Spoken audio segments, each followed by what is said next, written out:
My name is Gary Garn. I do 3 different jobs for the Eastern Upper Peninsula Intermediate School District. I am a teacher consultant for hearing impaired. I've been doing that for 40 years. Teacher consultant for visually impaired. I've been doing that for 30 years.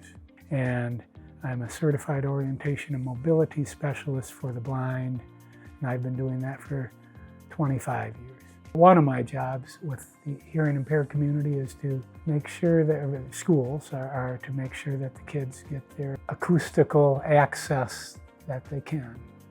Very rarely do we up in this rural area have students who need complete sign language. Sometimes sign language is used as a way to just minimize frustration and enhance communication along with their hearing sense. Just as with the hearing impaired, working with the audiological and otolaryngology community, the medical community, doing the same in the visually impaired community with the optometrists and ophthalmologists, and of course the family and the teachers and the paraprofessionals.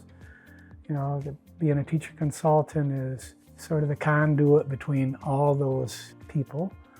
And again, to provide the necessary accommodations that a visually impaired person might need, just like the hearing impaired with amplification. Many kids can benefit from magnification of different types. You know, high tech, low tech, no tech, you've heard that term. Assessing a child's preferred reading mediums. Might they be a candidate for becoming a Braille learner?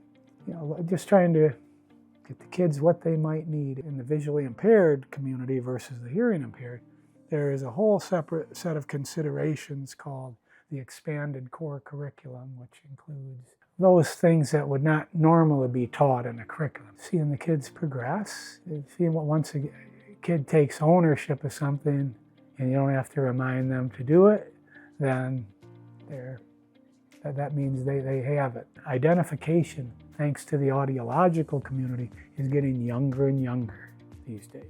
So that helps immensely.